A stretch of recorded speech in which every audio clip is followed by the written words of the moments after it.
மிதுன ராசிக்காரங்களுக்கு இந்த 2026 எப்படி இருக்குங்க சார்?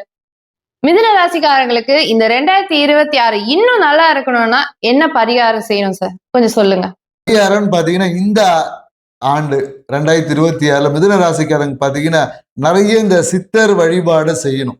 ஏன்னா சித்தர் வழிபாடு செய்வதுதான் இந்த ஆண்டு மிதுன ராசிக்காரர்கள் உச்சத்தை அடைவதற்கு ஒரே வழி.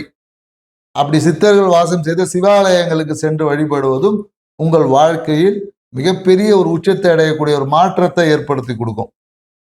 மேலும் பாத்தீங்கன்னா இந்த மிதுன ராசி அன்பர்கள் கடல் சார்ந்த இடத்துல சரிங்களா, திருச்செந்தூர் முருகன் வழிபாடு செய்யறது, சனிக்கிழமையில திருச்செந்தூர் முருகன் வழிபாடு செய்வது மிகவும் ஒரு சிறந்த ஒரு பரிகாரமா இருக்கும். மேலும் பாத்தீங்கன்னா நீங்க வேலை செய்யக்கூடிய இடத்துலர்களுக்கு தேவையான உதவிகள், யாருக்கெல்லாம் உதவிகள் தேவைப்படுதோ உங்களோட தொழிலாளர்களுக்கோ யாருக்கு உதவி தேவைப்படுதோ அவங்களுக்கு உதவிகள் செய்யலாம். உங்களோட மூத்தவர்கள் அண்ணன் அக்கா சரிங்களா, ஐயா முன்னாடி சொல்லியிருந்தாங்க. ஸோ அது போல உறவு முறைகளுக்கு தேவையான பொருளாதார உதவிகள் ஏதாவது தேவை குடும்பத்துக்கு, அதை செய்வதும் உங்களை வாழ்க்கையில் அடுத்த நிலைக்கு கொண்டு போவதற்கான ஒரு படிக்கல்லாக இருக்கும் அப்படின்ற விஷயம் தெரிஞ்சுக்கலாம்.